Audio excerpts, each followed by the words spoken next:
Hello everyone. Previous class में हम x-ray diffraction के मेथड डिस्कस कर चुके हैं। एक्स-रे डायफ्रैक्शन के मेथड में हम लुईस मेथड, ब्रैग्स मेथड जो हमारे सिलेबस में था वो डिस्कस कर चुके हैं और पाउडर मेथड डिस्कस कर चुके हैं। एक लास्ट मेथड जो हमारे सिलेबस में है वो है रोटेटिंग क्रिस्टल मेथड। आप लगा सकते हो कि जो रोटेटिंग क्रिस्टल मेथड है ये ब्रैग्स मेथड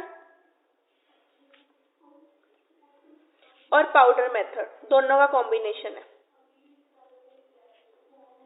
अगर आपको याद हो, जब हमने ब्रैग्स मेथड किया था तो ब्रैग मेथड में हमने क्या किया था, एक क्रिस्टल को लेकर एक रोटेटिंग टेबल पे रखा था और उस रोटेटिंग टेबल को हम जब वो रोटेट करा था तो क्रिस्टल की हर डायरेक्शन पे लाइट फॉल कर रही थी, जो फिर एक आयनाइजेशन चैम्बर में जाती थी रिफ्लेक्ट होके, जहाँ एक गैस को फिल किया था जो इजिली लिक्विफाई थी।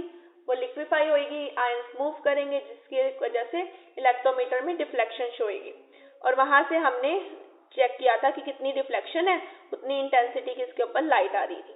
तो यहाँ पर हमने एक रोटेटिंग टेबल यूज किया था क्रिस्टल के लिए। दूसरी तरफ हमने किया था पाउडर मेथड। पाउडर मेथड में हमने क्या किया था, ब्रैग्स की तरह ही यूज करना था उसे, बट यहाँ पर हमने दो चेंजेस किए थे। पहली चीज, हमने क्रिस्टल लिया था, क्रिस्टल को रिप्लेस कर दिया था पाउडर से, क्योंकि कई बार हमारे पास लार्ज क्रिस्टल नहीं मिलते, हमारे पास उसका पाउडर स्मॉल फॉर्म होती है, तो हमने यहाँ पे पाउडर फॉर्म यूज की थी। दूसरे हमने चेंज क्या किया था, हमने उसके अराउंड कोई रोटेटिंग क्रिस्टल नहीं रखा था, एक फोटोग्राफिक फिल्म लगाई थी। उस फोटोग्राफिक फिल्म के ऊपर हमारी क्या आ रही थी, इमेजेस आ रही थी, जिसे हम नोट करेंगे। तो ये जो रोटेटिंग क्रिस्टल मेथड है, इसमें हम क्रिस्टल को तो लेंगे, रोटेशन टेबल यूज करेंगे जो हमने ब्रैग्स में यूज किया था, और पाउडर मेथड की तरह यहाँ पर हम फोटोग्राफिक प्लेट यूज करेंगे, फोटोग्राफिक फिल्म। ठीक है, तो दोनों का कॉम्बिनेशन बन गया, ब्रैग्स वाला भी पार्ट आ गया इसके अंदर और पाउडर मेथड वाला भी पार्ट आ गया। जो रोटेटिंग क्रिस्टल मेथड है हमारे पास, इसे दिया था स्कीबोल्ड एंड पोलिनिक, इन दोनों ने सबसे पहले इसे दिया था। इसमें हमने करना क्या है, हमने एक क्रिस्टल को लेना है, उससे एक टेबल पे रखना है, जो टेबल क्या होता रहेगा, रोटेट होता रहेगा, हर बारी एंगल चेंज होता रहेगा। एंगल चेंज हुआ होगा तो हर बार डिफरेंट प्लेन आएगा एक्सरे के सामने। जैसे उसके ऊपर एक्सरे फॉल करेगी, जो हमारा डायफ्रैक्टिक बीम होगी वो कहाँ जाएगी, इस फोटोग्राफिक फिल्म पे, जिस फिल्म पे हम उसे क्या करेंगे, नोट डाउन करेंगे। तो मैं इसकी अरेंजमेंट बना रही हूँ, जैसे हम वहां पे कर रहे थे बिल्कुल वैसे लेंगे। यहाँ मैंने एक सोर्स ऑफ लाइट ले लिया,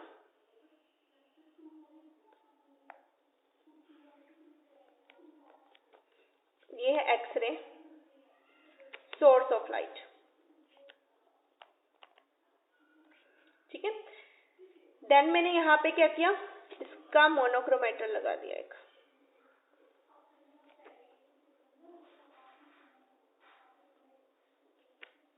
यहाँ से लाइट वाली, मोनोक्रोमेटर का काम क्या होता है, लाइट को सिंगल वेवलेंथ में प्रोड्यूस कर देना।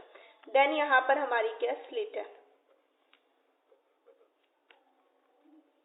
स्लिट का काम क्या है, सिंगल बीम प्रोड्यूस करना। ठीक है, स्लिट से यहाँ पर आगे जाओगे, यहाँ पर हमने एक रोटेशन टेबल लगाया। ठीक है, इस रोटेशन टेबल के ऊपर हमारा यहाँ पे क्रिस्टल पड़ा, जिसके ऊपर लाइट फॉल करेगी। ठीक है, ये रोटेटिंग टेबल को हम नीचे रोटेट करेंगे, इसके नीचे यहाँ पे मोटर लगी हुई है, स्पीड गियर है।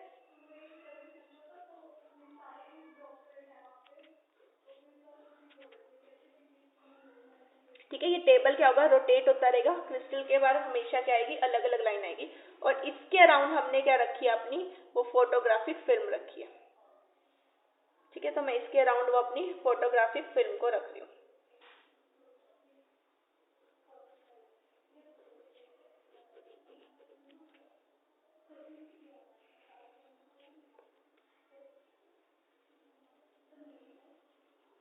ठीक है, इस क्रिस्टल के अराउंड मैंने उस फोटोग्राफिक फिल्म को रख दिया। ठीक है, तो अब देखो यहाँ पे मेरा क्या सोर्स ऑफ लाइट, जिससे मेरी एक्सरे निकलेगी, मैंने मोनोक्रोमेटर रखा।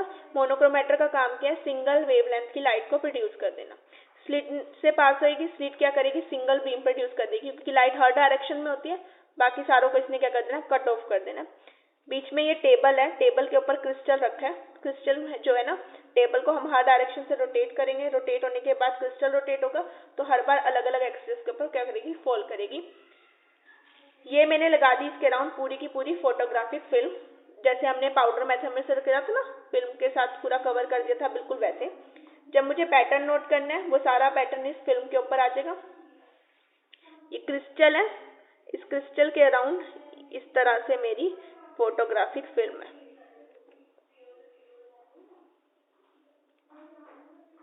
ठीक है, इस फोटोग्राफिक फिल्म पे मेरी क्या आ जाएगी, इमेज आ जाएगी। जैसे उसमें आया था ना, इसके ऊपर लाइट फॉल करी, लाइट फॉल करने के बाद हमें इस तरह से एंगल पे हमें पैटर्न मिल गया, दो दो लाइंस मिली। और लाइंस को ऑब्जर्व करने के लिए मैं क्या करूंगी, इस फिल्म को, प्लेट को ओपन करूंगी, जैसे पाउडर मेथड में ओपन किया था। ओपन करने के बाद मुझे उसके ऊपर कुछ कुछ डिस्टेंस के ऊपर लाइंस आनी शुरू हो जाएंगी, जिसे हम क्या करेंगे, नोट डाउन करेंगे। डन। तो यहाँ पर हमने क्या करना है, जो थीटा निकालना है, कितने एंगल पे रोटेशन है, वो हम निकालेंगे using Bragg's equation. Bragg's equation क्या थी, 2d sin theta is equal to n lambda. यहाँ से हम क्या निकालेंगे, थीटा। ठीक है, यहाँ पे d हमारा क्या था, डिस्टेंस, जो हमारे प्लेन्स के बीच का क्या रहा था, डिस्टेंस। n हमारा कौन सा मैक्सिमा ऑर्डर बताता है हमें, फर्स्ट ऑर्डर सेकंड ऑर्डर, वो। लैम्डा हमारी वेवलेंथ थी, और थीटा हमारा एंगल ऑफ रोटेशन था, कितने एंगल पे इसकी लाइट आ रही है। ठीक है, वो चीज आ गई हमारी। इस जो मेथड है रोटेटिंग क्रिस्टल की, इसकी जो सबसे बड़ी लिमिटेशन आती है, इसमें हर एक प्लेन रिफ्लेक्ट नहीं होता।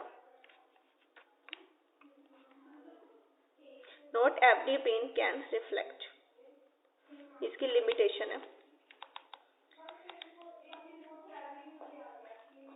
इसमें क्या होता है, प्रॉब्लम कहाँ आती है रिफ्लेक्ट होने पे, जिनके बीच की स्पेसिंग बहुत कम है, जिनका लैम्डा अपॉन 2d, यहाँ से हम निकालेंगे लैम्डा अपॉन 2d, अगर ये वैल्यू हमारी कम है, ठीक है, तो उस केस में ये प्लेन क्या होगा, रिफ्लेक्ट ही नहीं होगा। स्पेसिंग क्या होगी, बहुत कम होगी, यानी कि हम क्या कह सकते हैं, जो प्लेन है वो बहुत ज्यादा क्लोज क्लोज क्लोज है, तो यहाँ पे क्या होगी, स्मॉल स्पेसिंग होगी। इस स्मॉल स्पेसिंग की वजह से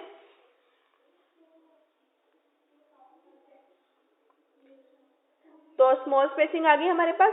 स्मॉल स्पेसिंग की वजह से हम यहाँ पे इसकी वैल्यू को नहीं निकाल सकते। इतने स्मॉल वाले जो होंगे हम उन्हें क्या करते हैं, फाइंड आउट नहीं कर सकते। तो यहाँ पर ये मेथड क्या हो जाता है, फेल हो जाता है। और कई बार यहाँ पे पैरेलल लाइंस की प्रॉब्लम आ जाती है। ठीक है, जो हमारे पास पोर्ट्स आते हैं ना, लाइंस क्या हो जाती है, ओवरलैपिंग हो जाती है, जिसकी वजह से हम उन्हें आइडेंटिफाई नहीं कर पाते। यहाँ ये मेथड क्या हो जाता है, फेल हो जाता है। तो बिल्कुल सिमिलर वे से करना है, पर दोनों का मिक्सचर है, ब्रैग्स का भी और पाउडर मेथड का भी। ब्रैग्स मेथड में हम क्रिस्टल और रोटेशन टेबल यूज करते हैं, पाउडर मेथड में हम पाउडर फॉर्म और फोटोग्राफिक फिल्म यूज करते हैं। तो इसमें क्रिस्टल और रोटेटिंग टेबल तो यूज करना है, बट साथ में इसकी फोटोग्राफिक फिल्म यूज करनी है। इस पे जो सपोर्ट आ रहे हैं, यानी पैरेलल लाइंस आ रही है, इस फिल्म को ओपन करोगे, जैसे हमने उसमें किया था ना, जब आप इसे ओपन करोगे ये फिल्म कुछ ऐसे हो जाएगी। इस सेंटर सपोर्ट स्पॉट इस तरह से लाइंस आनी शुरू हो जाएंगी। इन लाइंस को हम ऑब्जर्व करेंगे, उससे हमें वैल्यू पता लगेगी। पर मेजर जो प्रॉब्लम आती है इसके साथ होती है कि ये जो स्मॉल स्पेसिंग होती है उसे नहीं ले पाता। ठीक है, तो कई सारे प्लेन तो रिफ्लेक्ट ही नहीं हुए, और जब प्लेन ही रिफ्लेक्ट नहीं हुए तो हम एंगल का इंटरनल, जो क्रिस्टल का इंटरनल स्ट्रक्चर है, वो ढंग से नहीं निकाल सकते। तो यहाँ पर ये मेथड क्या होगा, फेल। इससे बेटर हमारे पास है ब्रैग्स इक्वेशन, और दूसरा जो हमने पाउडर मेथड किया, दोनों इससे बेटर है। अगर हमारे पास लार्ज क्रिस्टल है, मेरे पास कोई क्रिस्टल है जो लार्ज साइज में मेरे पास है, अवेलेबल है, तो मैं ब्रैग्स मेथड यूज करूंगी। बट अगर कोई क्रिस्टल बहुत छोटा सा है, यानी उसके स्मॉल स्मॉल पार्टिकल्स ही हैं, पाउडर फॉर्म है, तो मैं ये वाला मेथड यूज करूंगी। बट एक इसके अलावा ये मेथड भी होता है, जो दोनों का क्या ओवरऑल कॉम्बिनेशन। ये हमारा लास्ट टॉपिक था सॉलिड स्टेट का, या हमारा एक चैप्टर खत्म होता है सॉलिड स्टेट। सॉलिड स्टेट में हमने सारे टॉपिक्स जो डिस्कस किए हैं वो है सॉलिड्स क्या होते हैं, उनके टाइप्स, क्रिस्टलाइन, अमरफस सॉलिड्स, फिर क्रिस्टलाइन के टाइप डिस्कस किए थे।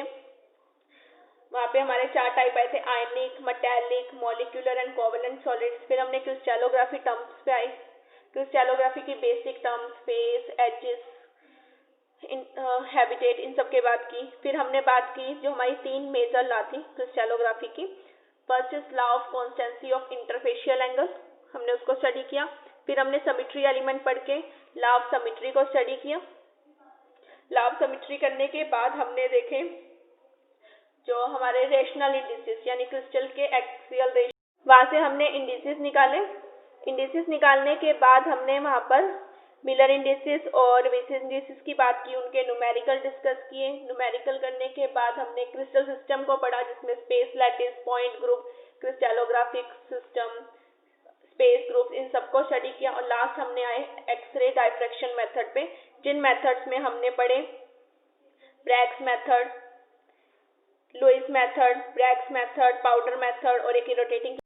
और ब्रैग्स की इक्वेशन को यूज करके 2d sin थीटा हम d की वैल्यू, थीटा की वैल्यू, a की वैल्यू, h की वैल्यू, लैम्डा, इन सारी वैल्यू को फाइंड आउट कर सकते हैं।